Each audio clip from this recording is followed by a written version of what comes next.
piel o en tejidos blandos, porque también puede causar infecciones que son complicaciones propias de la faringitis, que me afectan otras mucosas y demás. Streptococcus pneumoniae, igual, entonces acá puede afectar vías respiratorias inferiores, causando neumonía. Corynebacterium diphtheria, causando difteria. Mycobacterium, vamos a tener una clase solo exclusivamente de tuberculosis, así que aquí lo vamos a desarrollar. Bordetella tuberculosis, causando tosferina. Haemophilus influenza,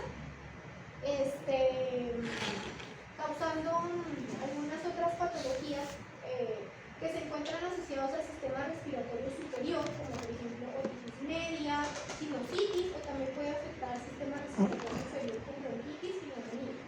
Klebsiella pneumoniae, causando neumonía, y Moraxella catarrhalis, también causando infecciones ópticas y oculares. Si lo clasificamos de acuerdo a las patologías que causa, si son afecta sistema superior o inferior, entonces encontramos de las que se encuentran asociadas al sistema respiratorio superior, encontramos faringitis, y uno de los principales representantes, que es lo que nos vamos a enfocar en la clase del día de hoy, es el Streptococcus pyogenes. Encontramos también sinusitis y encontramos epiglotitis, por aquí afectando la capa de la tráquea. Infecciones óticas también, tanto externas como medias, se encuentran principalmente Staphylococcus aureus, ¿no? Recordemos que es flora comensal de la piel. Encontramos también a Pseudomonas aeruginosa. Causando infecciones oculares, igual Staphylococcus aureus son los principales representantes, y afectando sistema respiratorio inferior, bronquitis, empedema, que va a ser una acumulación de pus entre pulmón y la cavidad, ¿no? En esa cavidad que se encuentra allí entre el pulmón, y neumonía. Streptococcus pneumoniae, Klebsiella pneumoniae, etc. Aquí solamente para que identifiquemos sistema respiratorio superior, encontramos senos paranasales, encontramos la laringe, encontramos la faringe, encontramos la tráquea también, ¿no? Y por aquí afectando bronquios.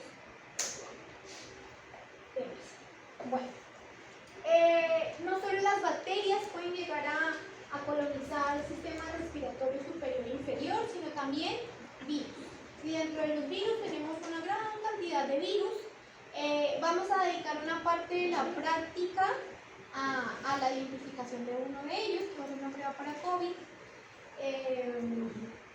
Y bueno, aquí no vamos a tener una clase de influenza también, pero no vamos a entrar en detalle con cada uno de estos virus, porque ustedes en virología tuvieron una clase específica para cada una de las familias, ¿sí? Encontramos, por ejemplo, causando el resfriado común, rinovirus, los coronavirus, el virus de la gripe. Vamos a enfocarnos en otra clase con el de la influenza. Virus esencial respiratorio, que no es muy frecuente acá en Perú, adenovirus, enterovirus. Bueno, entonces vamos a enfocarnos en el Streptococcus pyogenes. Es un coco gram positivo que se encuentra asociado en cadenas, ¿cierto? Que diferencia siempre a los estreptococos, además de su morfología, por una prueba que se llama catalasa. ¿Cómo da la catalasa en estreptococo? A diferencia de estafilococo. Negativo. Entonces, es una prueba para llegar a diferenciar estreptos de estafilos, ¿sí? Catalasa negativo para estreptos, catalasa positiva para estafilococos. Son fermentadores también, fermentadores de carbohidratos. El Streptococcus pyogenes, por ejemplo, se caracteriza por la presencia de la producción de beta-hemólisis. Otra bacteria que produce beta-hemólisis, el grupo B, o sea, galactidae, ¿sí? Entonces, para diferenciar el piógenes de la galactidae, utilizo una prueba, específicamente el riesgo de un antibiótico que se llamaba citracina. Cualquier halo de inhibición de sensibilidad causado por bacitracina me confirma la presencia de Streptococcus pyogenes a una concentración de 0,04 unidades. ¿Vale? Por ejemplo, para diferenciar de la galactidae, ¿recuerdan qué prueba hacíamos? ¿Qué prueba me confirmaba que por el contrario era galactidae? La de sinergia, la de sinergia, ¿cómo se llamaba? ¿O cómo era? ¿Qué forma tenía? ¿En qué agarro hacíamos? En agar sangre. En agar sangre. ¿En forma de U? No. No, una flecha. Una flechita. Hacías una raya y una flechita. Flechas de...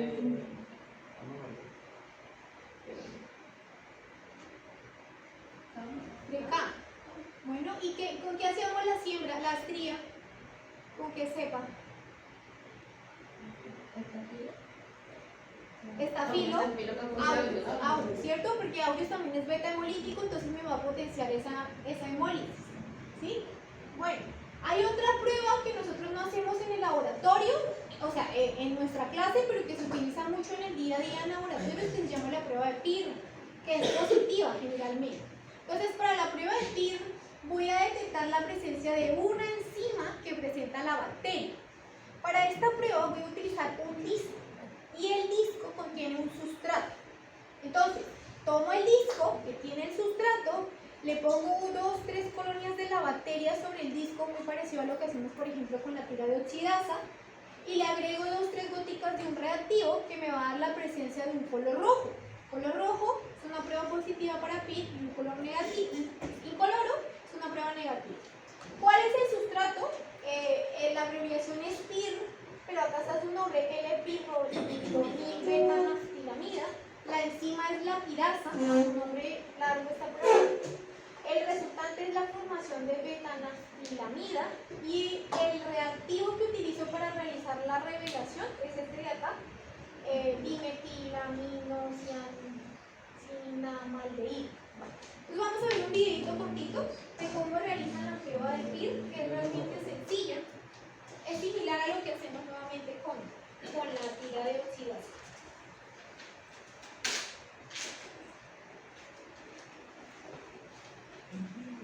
¿Se puede ver el video? Sí.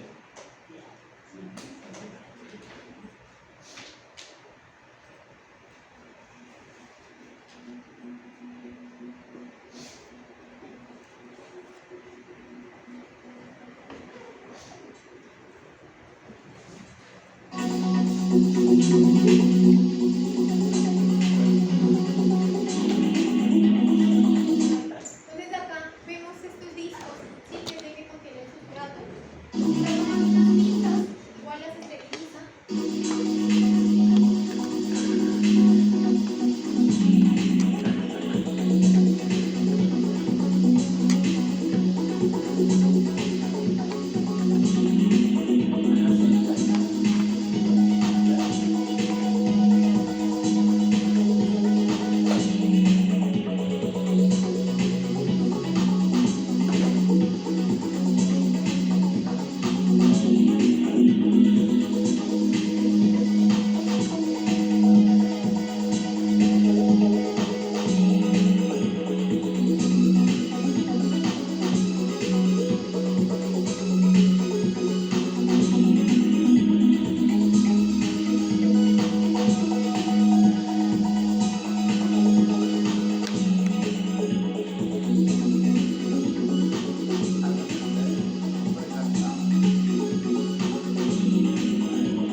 Entonces vamos a enfocarnos en estas estructuras y en el péptido glucano.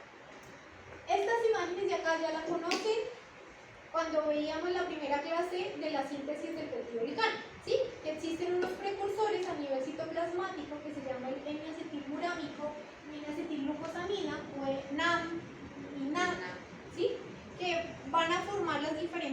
bacterias del peptidoglicano, ¿sí? Para las gram positivas se dice que estas capas del NAP y del NAM son de 40 a 80 capas del NAP y del NAM, formando el peptidoglicano. Y además de los dos precursores, el NAM, que es el ácido acetilmurábico, tiene un residuo de aminoácidos que difiere este residuo para gram positivas y para gram negativas también.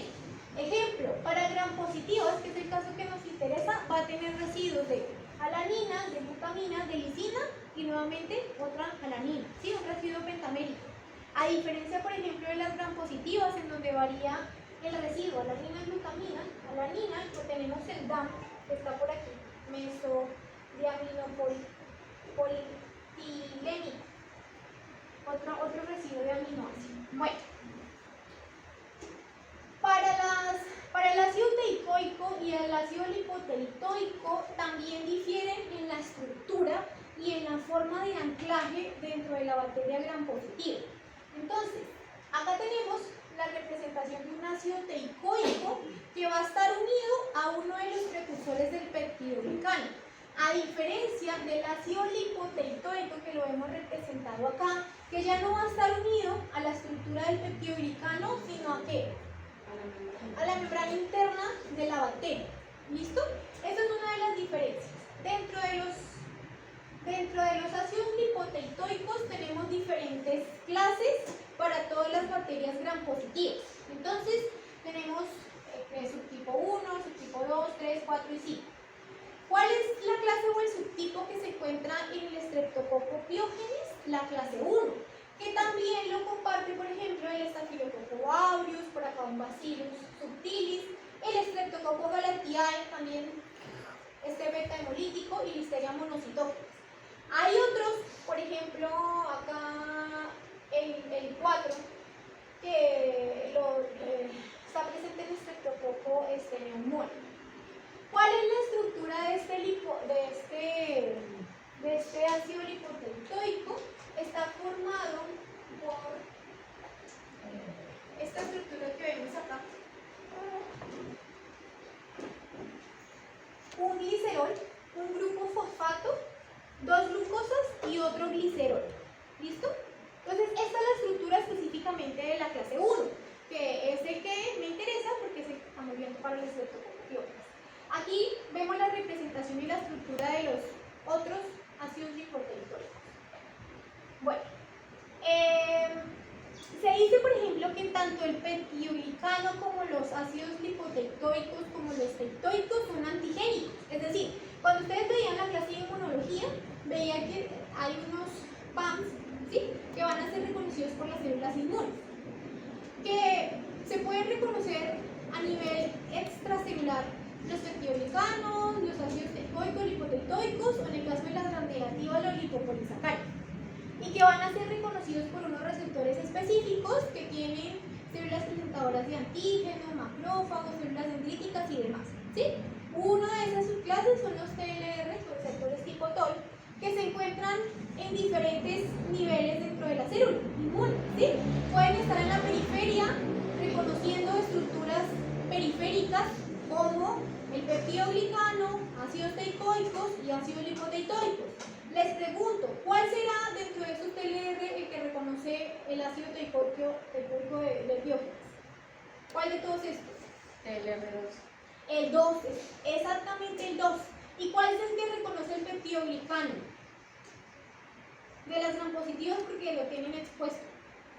El TLR 1 y 2. 1 y 2. El 2 también. El 1 y 2. Recuerden que el TLR se puede encontrar tanto en forma monomérica como formando dímeros. Entonces, el 2 en forma de dímero puede reconocer ácido teicoico y lipoteicoicos, aquí formando el dímero con el 1 y formando el dímero con el 6. Y el 2 en forma monomérica reconoce el peptidoglicano. ¿Listo? Entonces, ¿qué quiere decir? Porque traigo esta imagen. Peptidoglicano y ácidos teicoicos son altamente antigénicos y son los que presentan más variabilidad para poder escapar de la respuesta inmunogénica, ¿sí? Entonces, generalmente, a la estructura que veíamos en la diapositiva anterior, formada por cadenas de glucosa y demás, generalmente se presentan variaciones para que puedan inhibir el reconocimiento de estos receptores por el sistema inmune, ¿sí? El peptidolicano también sufre variaciones, porque como el peptidolicano está formado por estas cadenas del NAC y el NAC, también puede llegar a generar variaciones, sobre todo en la cola de aminoácidos que la preceden, el de la alanina, el de la glutamina y demás. ¿Listo? Vale. Entonces, ácido lipoteitoico se le agrega generalmente azúcares como alfa-galactosa y me permite la generación de la cadena polipeptídica del NAM y el NAM para llegar a generar una evasión del sistema inmune.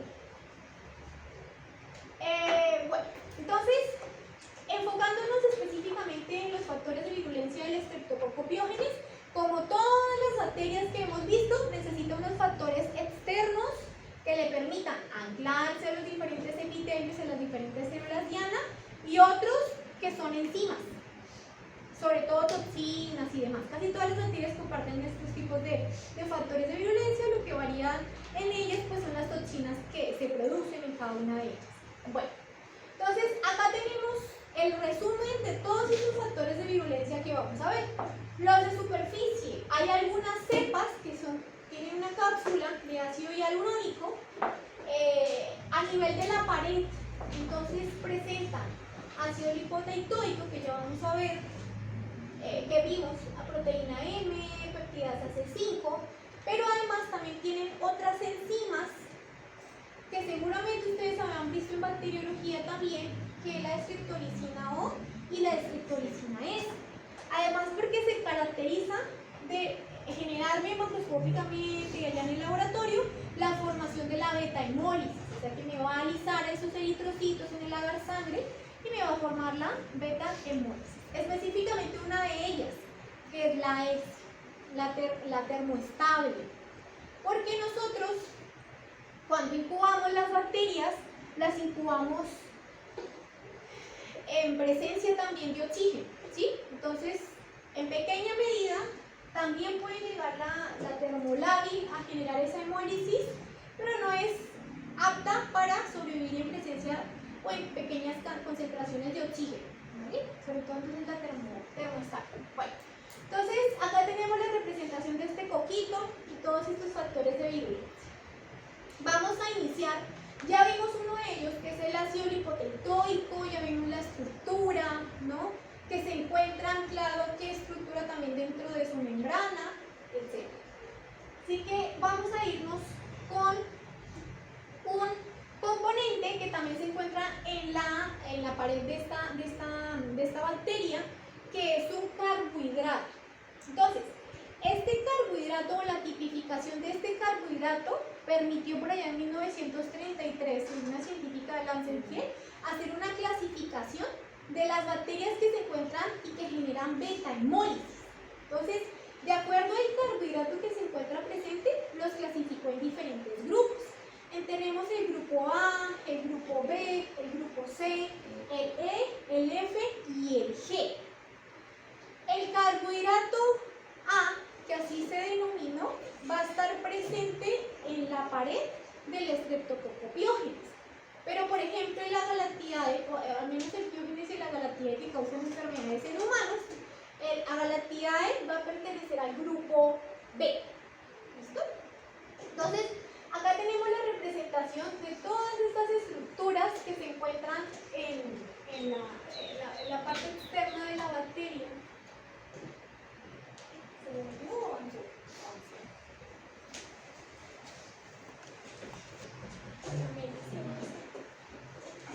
Entonces, vamos a fijarnos aquí en todas estas estructuras externas.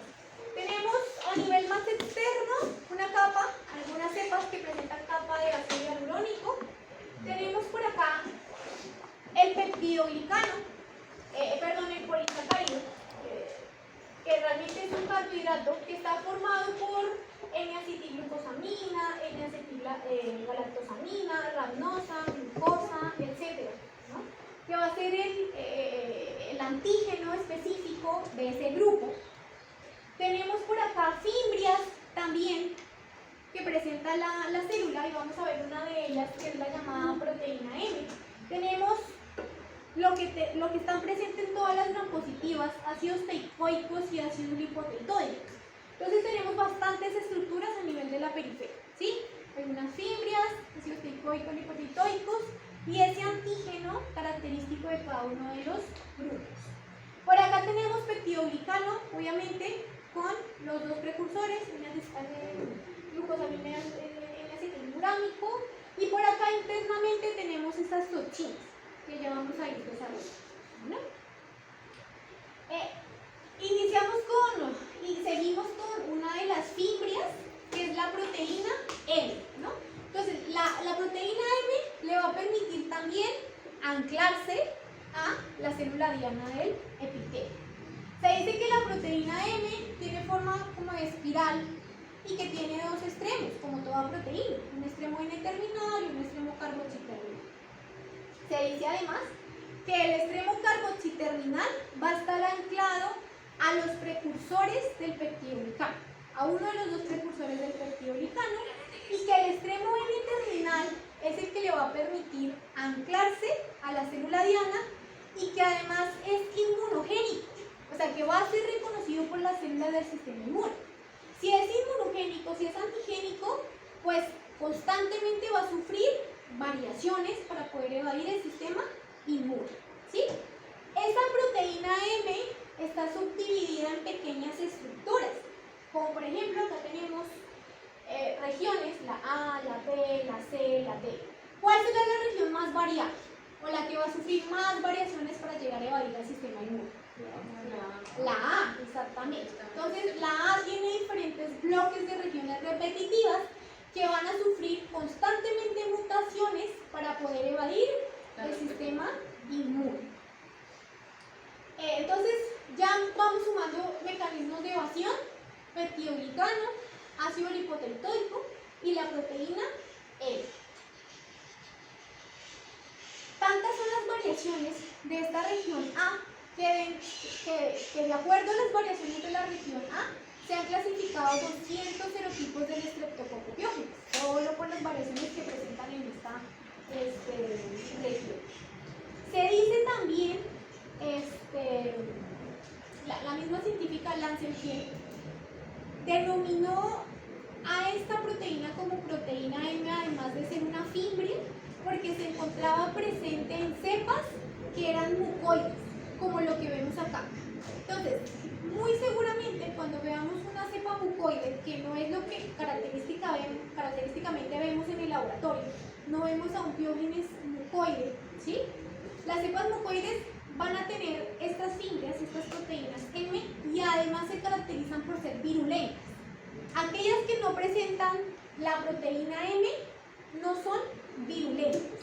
Entonces, macroscópicamente podemos llegar de pronto a discernir de la virulencia de acuerdo a las colonias. Si son mucoides, podemos de pronto llegar a discernir si tiene la presencia o no de esta proteína que la hace tan virulenta, o esta fimbria. La proteína M, ¿por qué será tan virulenta? ¿No? Entonces, se dice que provoca la lisis de las bacterias, la lisis de las células, de diferentes células, ya sea las que invaden el epitelio o ya sea también provocando la lisis de células inmunes. ¿Cómo es que provoca la lisis? Y para ver esto, vamos a retomar nuevamente el sistema de complemento que ustedes veían en inmunología. ¿Cómo se llama esa vía de ahí? Esa vía de complemento que está puesta ahí. ¿Cómo se llama? De las tres vías. La alterna. ¿Será que es dependiente de anticuerpos?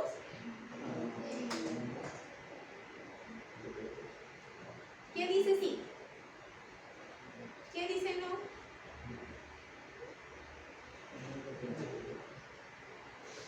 Levanten la mano. ¿Quién dice que es dependiente de anticuerpos? Nadie. ¿Quién dice que no es dependiente de anticuerpos? ¿Vemos un anticuerpo allí? No. ¿Cuál era la que era dependiente de anticuerpos? La clásica. La clásica, exactamente. Entonces, me va a actuar sobre todo y me va a alterar la vía alterna. ¿Cómo inicia la vía alterna? ¿Qué proteína? C3. Específicamente C3b. ¿Por qué C3b? Porque C3b opsoniza. Opsoniza. Cuando C3 se fragmenta en su fragmento grande, C3b, y su fragmento pequeño, C3a funciona como, no vamos a ver clase de anafilotoxina, que atrae otras células primordiales y además también ayuda a la degranulación. ¿Sí? C3b funciona como opsonina, se va a ubicar en la membrana de los microorganismos extracelulares y los va a opsonizar. Después viene ¿quién? Factor B, ¿no? Específicamente el fragmento grande, factor B, o sea, el BB. Bueno, después se estabiliza por properdina y este compuesto es una C3 con B. Ya. Ahora, ¿qué pasa cuando ya se termina la infección bacteriana, una bacteria extracelular? Y cuando ya no necesito seguir activando las vías del complemento, existen inhibidores, ¿no? Pero esos inhibidores solo van a estar presentes en nuestras células, en nuestras propias células, porque nosotros somos los encargados de decir, ya no necesito más activación de la vía del complemento, ¿sí? Dentro de estos inhibidores tenemos el factor H, ¿vale? Que lo tienen nuestras células. Entonces, ¿cuál es el papel de la proteína M? Resulta que la proteína M tiene una estructura muy similar al factor H. ¿Cuál es la función del factor H? ¿Qué está haciendo el factor H? ¿A quién está inhibiendo? ¿O específicamente a qué nivel? Al C3b. Exactamente. Entonces, una vez que yo tengo esa fragmentación del C3, el C3b pues se me va a unir a la membrana y va a venir el fragmento grande del factor B. Lo que va a hacer es inactivar al factor B. Si inactivo a C3b, pues ya bloqueo toda la cascada de señalización. Esa misma función ejerce la proteína M, ¿no? Va a bloquear las funciones del factor H y me va, por el contrario, a tener una mayor hemólisis, ¿sí? mayor formación de ese MAC a nivel de las células por medio de la vía alterna. Entonces, la proteína M se asemeja en la estructura y se halla bajo el mismo control regulador. Como consecuencia se previene la opsonización de C3b. La proteína M, lo que les había contado, también tiene bastante variación antigénica y de esta forma puede llegar a evadir el sistema inmune. Entonces, siguiendo con el sistema de complemento, pero ya cambiando el factor de virulencia, encontramos uno que es la peptidasa, una de las toxinas, una de las enzimas que se encuentra internamente dentro de la bacteria, que se llama la peptidasa de C5a. Su mismo nombre lo indica. ¿Qué va a hacer? Peptidasa de C5a. Sintetiza peptidasa. No, Corta. inhibe, ¿cierto? Por ahí a la C5a. C5a tiene la misma función de C3a, que es atraer polimorfonucleares, ¿sí? Ayuda a la degranulación de granulocitos, aumenta la permeabilidad vascular para atraer más células. Entonces, inhibe C5, corta C5, porque es una peptidasa. Entonces, esa es la función de la peptidasa de C5. ¿Qué otra proteína, qué otro factor de virulencia se encuentra presente? Proteína F, que su función es bastante sencilla, simplemente va a ser la de anclaje y por acá lo podemos ver representado. Por acá tenemos a nuestro coquito con todos estos factores de virulencia, por acá tenemos a la proteína M, que ya habíamos hablado de la proteína M, ¿cierto? Por acá tenemos su cápsula, por acá tenemos su polisacárido, del grupo A, por acá tenemos el peptidoglicano, por acá tenemos a la proteína F, que lo que va a hacer es unirse a unas fibronectinas que se encuentran ancladas en integrina. Entonces, si vemos la membrana de una célula, vemos estas integrinas acá, que tienen forma como de canal, ¿sí? Y que ancladas a esas integrinas vamos a tener unas fibronectinas. Entonces, Básicamente se va a unir a la fibronectina, que se encuentra anclada también a la integral. Anclar. Específicamente, anclar. Siguiente.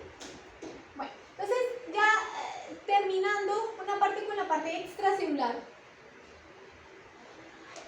Cápsula, peptidoglicano, proteína M, ácido lipoproteico, proteína F también. Vamos a ver un poquito acerca de las toxinas y de las enzimas que tienen. Entonces, acá vemos un resumen de todas esas enzimas y esas toxinas que tiene el estreptococcus. Vemos por acá hialuronidasa. ¿Qué hará la hialuronidasa? El ácido hialurónico que se encuentra presente en el tejido conectivo para llegar a expandirse y diseminarse, ¿sí?, a diferentes lugares, diferentes tejidos. Las estreptolicinas, la O y la S. Entonces, la O es termolábil, o sea que se degrada muy fácilmente ante la presencia de oxígeno, ¿sí? En pequeña proporción me puede llegar a causar la beta-hemólisis en el agar, sí, pero como nosotros también lo incubamos, les decía, en presencia de aire, de oxígeno, entonces esa O, esa estreptolicina O, pues se me va a degradar. Al final, la que resiste al oxígeno, que es la termoestable, pues es la que me va a formar esa beta-hemólisis. Entonces acá está la función. Es una enzima responsable, pero en poca medida, de la hemólisis del agar sangre. Esta proteína es antigénica.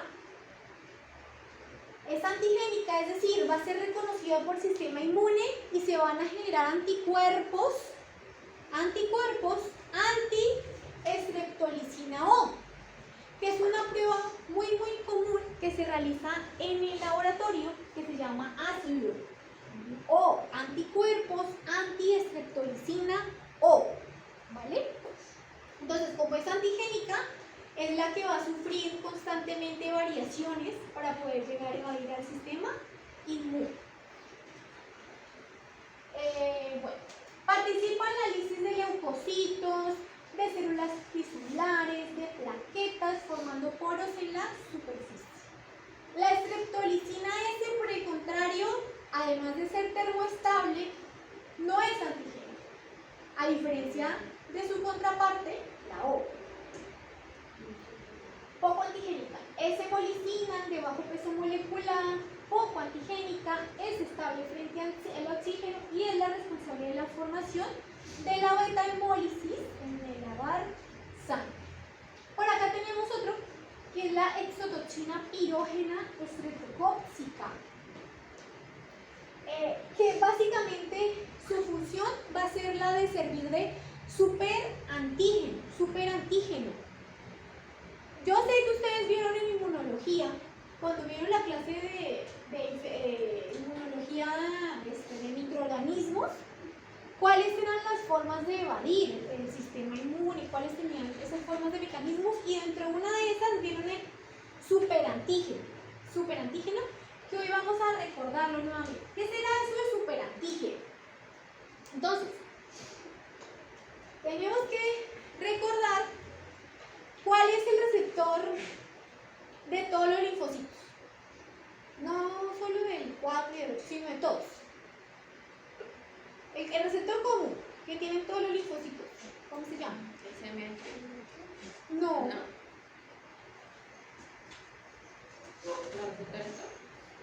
No, eso los tienen las células presentadoras de antígenos.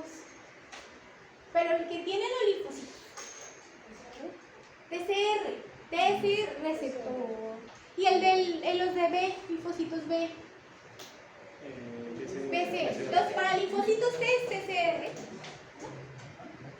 Que no confundamos con el receptor de complejo mayor de histocompatibilidad, que eso lo tienen las células presentadoras de antígenos, ¿no? Bueno, el 2, porque el 1 lo tienen todas las células nucleares. Entonces, acá vemos una interacción entre el complejo mayor de histocompatibilidad clase 2 y un TCR. O sea, acá hay una célula presentadora de antígeno que expresa el complejo mayor de histocompatibilidad y que está presentando el antígeno a un linfocito que expresa su TCR y lo está recibiendo a través. Recuerden que los linfocitos, por ejemplo en el caso del T y el T, no pueden reconocer directamente el antígeno si no es presentado. ¿Sí? Los T, solo si es presentado. Sí o sí, necesita una presentación.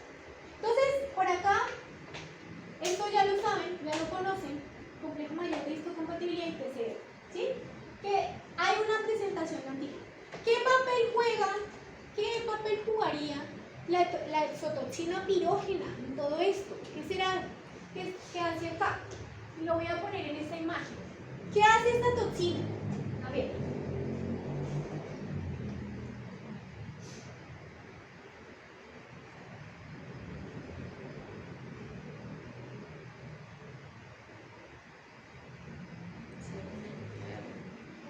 SP es la abreviación de exotoxina, pirógena. Se une a la mezcla de mayor histocompatibilidad. Entonces, acá vemos una respuesta normal, una activación normal de un linfocito. Acá vemos la presentación del antígeno, pero la toxina pirógena streptocóxica tiene la capacidad de generar esa misma señal de activación, al menos la señal 1, haciendo una conexión específicamente entre las cadenas beta del TCR y el complejo mayor de histocompatibilidad. ¿Cuál va a ser el resultado? Que este linfocito se va a activar, pero en concentraciones mayores a los que se generarían de forma normal en una activación normal, producto de una infección normal. Cuando yo tengo mucha activación de linfocitos, en general cuando tengo un exceso de respuesta nunca es bueno, ¿sí? Porque finalmente esos linfocitos activados se van a diferenciar y me van a generar muchas citocinas, muchas citocinas. Y voy a tener una cascada masiva de citocinas.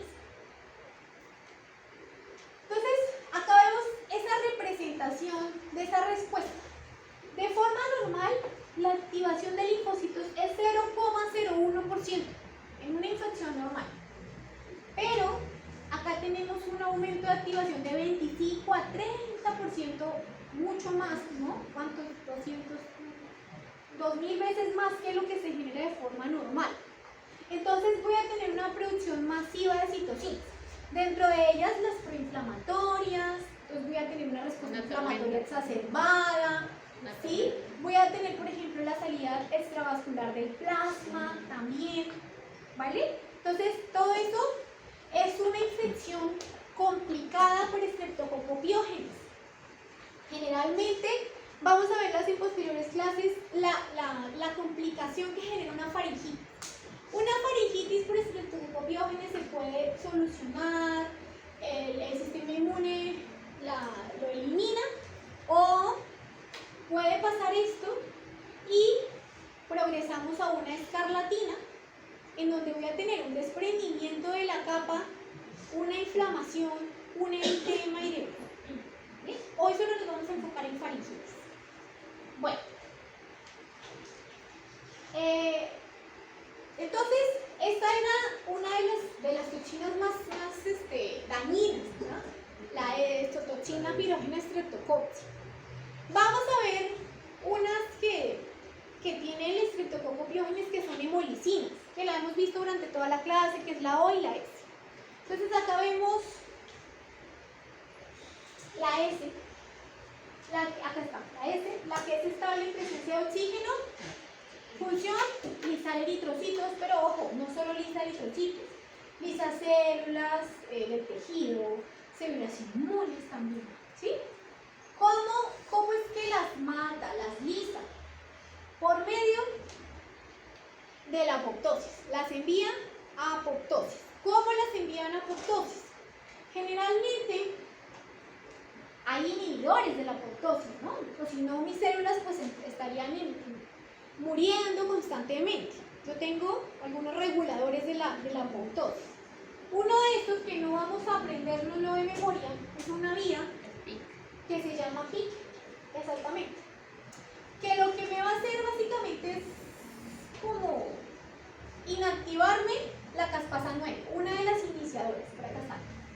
morir a la caspasa 9 y no tengo apoptosis. Esto de forma normal, o sea, dentro de la regulación de la apoptosis. Pero, ¿qué pasa con esta hemolicina? La S. Bloquea esta señal, ¿sí? Entonces, lo que voy a hacer es una regulación negativa de esta vía y generalmente el resultado va a ser que la célula entre en apoptosis, ¿no? Ojo que no solo hablamos de eritrocitos, esto lo vemos de forma, pues, en el laboratorio, en el agar sangre, pero recordemos que puede lisar cualquier otro tipo de célula, ¿sí? Vale. Esta es más, digamos, no es antigénica, pero es un poco más perjudicial que la termolábil. Termolábil es más antigénica. Esto nuevamente en la apoptosis, nos vamos a entrar en detalles. Termolábil. La termolábil, como es antigénica, la uso mucho para la determinación indirecta de esta proteína por medio de la generación de anticuerpos que genera mi cuerpo. Entonces mi cuerpo va a generar anticuerpos anti-estreptolicina O y vamos a detectar por medio de una prueba de látex, ¿sí? Ustedes ya han hecho, ¿cierto? Pruebas de látex, ¿no? ¿Con qué pruebas han hecho para determinar qué cosa? Sí, PCR, ¿qué más? Factor reumatoideo, etc. Entonces sabemos que el fundamento es que existe una partícula de látex que se encuentra recubierta de algo.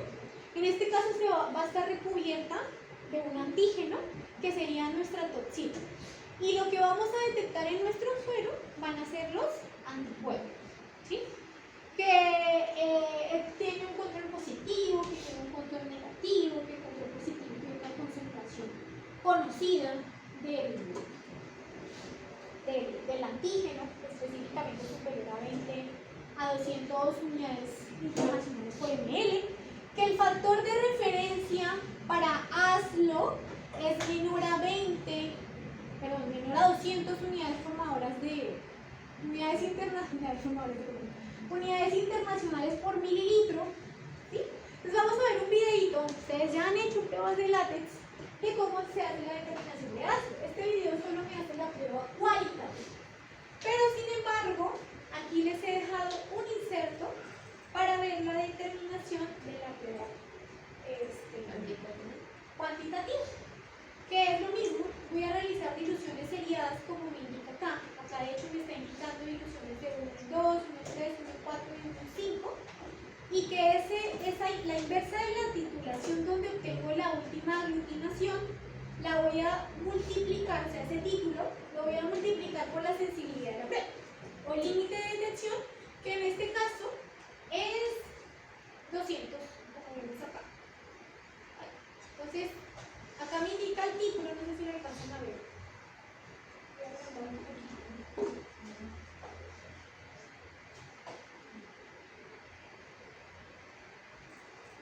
Ya está. Entonces, acá da un ejemplo de un título de 1 en 3, una dilución de 1 en 3. Entonces, voy a multiplicar ese título por el límite de detección, que es 200, voy a dar un resultado cuantitativo, que serían 600 unidades internacionales por. ¿Sí? Acá, por ejemplo, también me indica qué es lo que tiene: suspensión de partículas en látex recubiertas con antiestreptolicina O. Por acá me indica la sensibilidad analítica de 200, también para hacer una prueba cuantitativa. Y por acá vamos a ver un video de la determinación de látex. Mi trabajo es fácil por...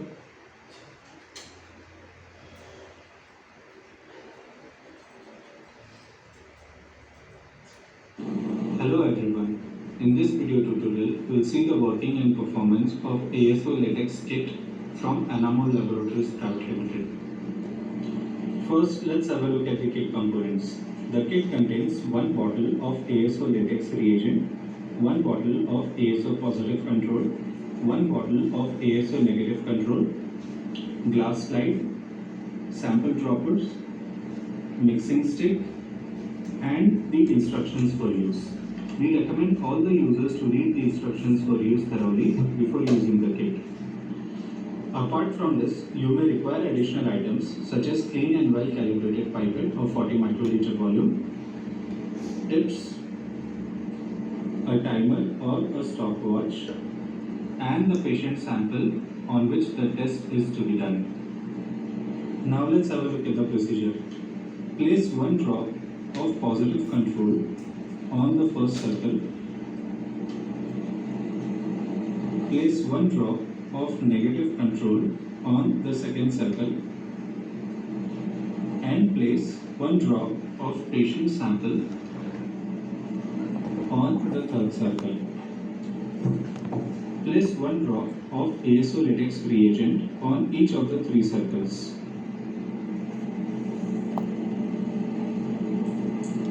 Mix the components of individual circle with a mixing stick. Make sure to use a fresh mixing stick or fresh end of the mixing stick for individual circles.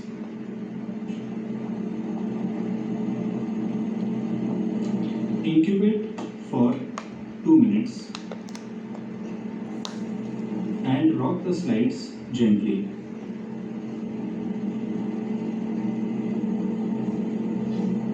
Once the incubation is complete, observe for agglutination. A positive agglutination in the positive control and no agglutination in the negative control validates the test. As seen in this video, there is no agglutination in the patient sample. Hence, it can be concluded that this patient sample is negative for ASO. Thank you, and we hope this video has been helpful for you.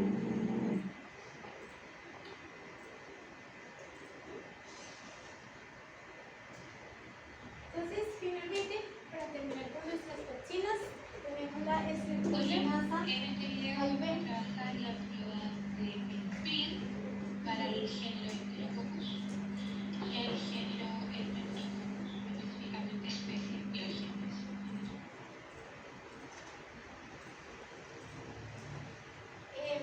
Habíamos visto un poquito acá nuevamente. Entonces, son las responsables de listar el coágulo de sangre, depósitos de fibrina, para que la bacteria pueda diseminarse por diferentes tejidos.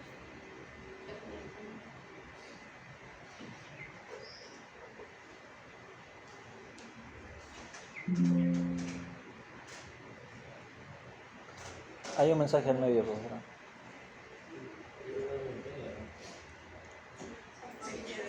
¿Cuál será? Este.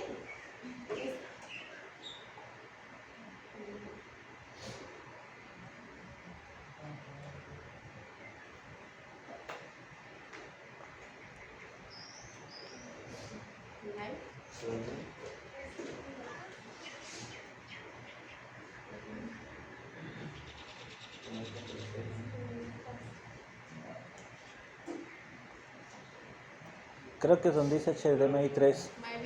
Sí.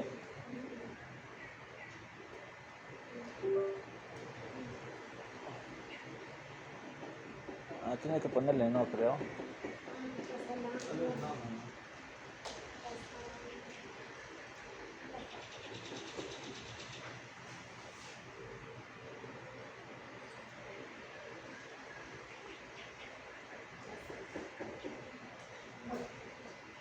Entonces, dentro de las manifestaciones clínicas, enfocándonos en faringitis, tenemos que el Streptococcus pyogenes puede causar algunas manifestaciones que son supurativas, como otras que no son supurativas. Dentro de las que son supurativas encontramos faringitis y después vamos a enfocarnos cuando vemos infección de la piel, escarlatina, pioderma, erisipela, celulitis y demás. Dentro de las que no son supurativas, fiebre reumática, puede afectar también el riñón. Bueno. Faringitis. Entonces, faringitis, el periodo de incubación para llegar a generar manifestaciones clínicas generalmente es de 2 a 4 días después de la exposición a la bacteria. Los síntomas son específicamente a nivel de respiratorio superior. Entonces tenemos dolor de garganta, fiebre, malestar general, cefalea, ¿no? Puede llegar a afectar, por ejemplo, ganglios locales, ¿sí? Entonces Entonces podemos ver también una inflamación a este nivel, porque recordemos que dentro, como es una bacteria extracelular, es una respuesta que se genera anticuerpos, entonces vienen células presentadoras de antígeno por aquí donde ingresó la bacteria, las fagocitan y las llevan a órganos linfoides secundarios para hacer la presentación. ¿Sí? Podemos tener inflamación a nivel de estos. A nivel clínico, no podemos llegar a hacer una distinción entre una faringitis bacteriana o vírica, solo lo podemos llegar a realizar con medios de pruebas de laboratorio. Entonces por acá vemos una inflamación o esa generación de linfoadenopatías a nivel cervical, ¿sí? Además vemos también la formación como de este pus blanco, que no es más que la acumulación de polimorfonucleares a nivel de esta zona, tratando de combatir la infección, ¿no? Hay inflamación también de los ganglios a nivel local. ¿Cómo hacemos la detección? En el laboratorio hay pruebas rápidas también de estreptococo del grupo A, o se llama también estrepto A. Entonces, lo que vamos a detectar va a ser el antígeno, no a los anticuerpos, o sea, porque quiero detectar la presencia de la bacteria. Así que, dentro de esta prueba de inmunocromatografía, lo que va a tener anclado ahí son anticuerpos, un antígeno. Puede ser de hecho uno de los principales anticuerpos que están es antígeno A, o sea, o anti ese polisacario específico del grupo A, ¿sí? Pero dentro del grupo A también encontramos a otros adicionales del Streptococcus pyogenes, solo que como el Streptococcus pyogenes es el más frecuente y que además se encuentra asociado con estos síntomas, entonces ya hacemos el diagnóstico directo de Streptococcus pyogenes. Resultados negativos se debe confirmar con una prueba alternativa. Esta prueba, específicamente la que me detecta el antígeno o la que me detecta la bacteria, no se usa, ojo, no se usa para enfermedades cutáneas o no supurativas. O sea, no se usa para las complicaciones de la faringitis que escalan a una escarlatina, a una celulitis, etc. ¿Sí? No para enfermedades cutáneas ni no supurativas, como por ejemplo una fiebre reumática o aquellas glomerulonefritis que afectan al riñón. En el diagnóstico a nivel microbiológico, lo mismo que hacíamos que ustedes hicieron en bacteriología, siempre en medios, agar sangre, agar chocolate, voy a ver la presencia de hemólisis y voy a llegar a confirmar Streptococcus pyogenes por bacitracina. Descarto que no sea piógenes, o sea, que sea otro beta-hemolítico con la prueba de CAM, como ustedes dijeron hace un momento. Hago catalasa, obviamente. ¿Cómo sale la catalasa? Negativa. Y si tengo los disquitos de PIR, hago también mi prueba de PIR. También puedo llegar a detectar anticuerpos. Ojo, hazlo, me detecta anticuerpos. La otra prueba me detecta antígenos. ¿Sí? Específicamente el polisacárido A. Aquí voy a detectar anticuerpos. Una enzima que es antígeno. Una proteína que es antígeno. Una hemolítica. ¿Vale? Listo. Entonces, eso es lo que venía a presentar hoy para enfermedades respiratorias, que lo vamos a ver, vamos a tener la práctica la siguiente semana. Como les comentaba, ya que están todos presentes, entonces hoy vamos a tener únicamente la parte gastrointestinal y la siguiente semana, porque hoy la práctica es un poquito más extensa, la siguiente semana unimos un respiratorio con líquidos, así que tienen que preparar 2 preanalíticas. Y la parte de líquidos es un poco extensa porque incluye varios líquidos estériles biológicos y traen su muestra de líquidos cefalorraquídeos. Por favor, cada grupo, si no traen su muestra, entonces no pueden realizar la práctica y automáticamente tienen cero en esa parte. Profe, ¿solo puede ser líquido céfalo? ¿No puede ser otro líquido? Pues yo tengo pleural. No llega mucho cefalorraquídeo, llega más pleural o antímico. Ya, está bien, pueden traer otros también. Pleural o así. Entonces traes pleural acítico. Lo que pasa es que pido el líquido cefalorraquídeo porque la guía solo se destina al líquido cefalorraquídeo, pero entonces les voy a poner protocolos para pleural y acítico también, ¿ya? Porque vamos a medir. Lo que pasa es que con el pleural y el acítico tenemos que hacer la diferencia si También hay es que hacer bioquímica. Tendríamos que Hay que hacer hacer bioquímica bioquímica para para saber ver si los es un... líquidos. Se me va. Si Bueno, yo es simplemente un... tengo un pleural que está lleno de electrones, está blanco. Claro, tendríamos que hacer la diferencia de si es un... Se me va la palabra. Tenemos la clase de... Sudado o Sudado, Sudado, eso, sí, exactamente, eso. con la bioquímica. Y como no podemos hacer bioquímica con eso, pero igual hacemos el conteo y demás y la ciencia. ¿Ya? Listo. Si pueden los demás grupos de líquido cefalorraquídeo, ¿me dice el líquido cefalorraquídeo? No. ¿Quién tiene acceso al líquido cefalorraquídeo? ¿Nadie? Vale, sacamos a alguien ese Hacen su A ti te sacamos. analítica en vivo. Andrés. Ah, ok. Sacrificamos a Ojalá puedan conseguir. Me avisan por favor con el delegado. Si no, pruébalo. Bueno, aprovechemos esta media hora que nos queda. Les voy a entregar el examen y sus informes. Ah,